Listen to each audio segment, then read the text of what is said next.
দীপাবলি উপলক্ষে পরমহংস মঠ ও মিশন এবং ব্রহ্মময়ী কালী মন্দিরের স্বামী পরমাত্মানন্দ মহারাজ এবং বিপুল সংখ্যক ভক্ত শ্রী সিদ্ধিবিনায়ক দেবস্থানমে যান এবং ভগবান শ্রী গণেশের কাছে প্রার্থনা করেন।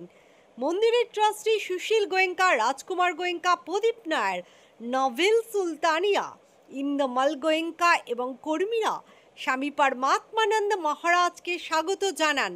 তার আশীর্বাদে স্বামী পরমাত্মানন্দ মহারাজ বলেন যে বৈদিক সনাতন হিন্দু ধর্মে দেব দীপাবলিকে পবিত্রতা ও পুণ্যের প্রতীক হিসেবে বিবেচনা করা হয়। পবিত্র নদীতে স্নান, প্রদীপ জ্বালানো, ভগবান শিব, লক্ষ্মী নারায়ণের পুজো, তুলসীর পুজো এবং খাদ্য দান করার মতো শুভ কাজ করা পূর্ণ বলে বিবেচিত হয়।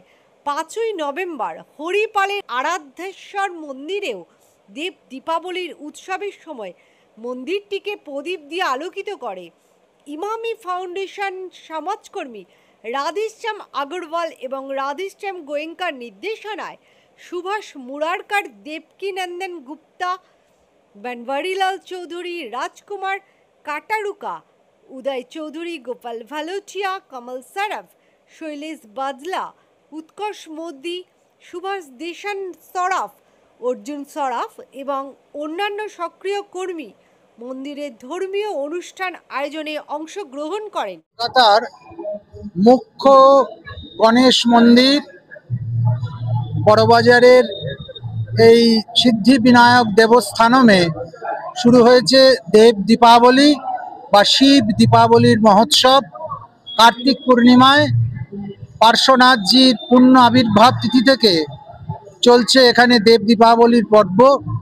দেব দীপাবলিতে ভগবান শিব তারকাসুরকে বধ করেছিলেন এবং তার 3 পুত্র তাকেও বধ করে স্বর্গ রাজ্য দেবতাদের ফিরিয়ে দিয়েছিলেন।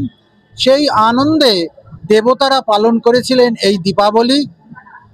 অধর্মের নাশ, অশুভের বিনাশ, শুভের অভ্যুদয় এবং ধর্মের বিকাশ, এই হচ্ছে দেব দীপাবলির মুখ্য কথা। এই সিদ্ধিবিনায়ক দেবস্থানমে সমস্ত সনাতনী পর্ব অত্যন্ত মান্যতার সঙ্গে পালন করা হয়। এখানে দেব দীপাবলি চলছে। সকলের মঙ্গল হোক, অন্ধকার থেকে সবাই আলোর জগতে উত্তীর্ণ হোক।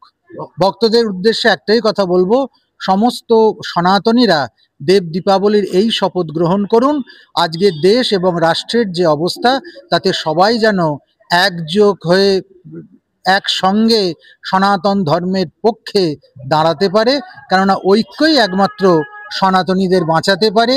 দেবতার আশীর্বাদ নিয়ে ঐক্যবদ্ধ সনাতন সমাজ আবার বৈদিক বিকশিত ভারতবর্ষকে বিশ্বগুরু করবার দিকে এগিয়ে নিয়ে যেতে পারবে। देव दीपावली हर साल हर घर में मनाई जाती है। चूंकि देवस्थान है तो हर देवस्थान में देव दीपावली दीपक जलने बहुत जरूरी है। और उसी संदर्भ में देव दीपावली का आयोजन सिद्धिविनायक देवस्थान में हुआ है। भक्त आते हैं, वो आनंद लेते हैं। मंदिर कोई भी आयोजन नहीं करता,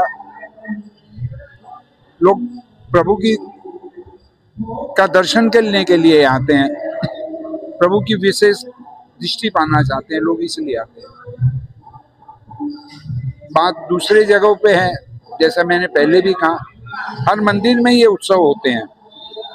चाहे वो हमारे हरिपाल मंदिर ले लीजिए, जगन्नाथ मंदिर बालासोर ले लीजिए, मंदिरों में ही अगर उत्सव नहीं होंगे तो कहाँ होंगे। भक्तजनों के लिए उनको भगवान का दर्शन करके आनंद आता है, वो इसीलिए आते हैं। नहीं तो कोई देव दीपावली देखने कोई नहीं आता, ये लोगों की गलत धारणा है। भगवान का दर्शन करने, भगवान से अपनी आराध्य देव से अपने कुछ न कुछ मांगने, इसीलिए लोग मंदिर में आते हैं। नहीं तो मंदिर में कौन आएगा।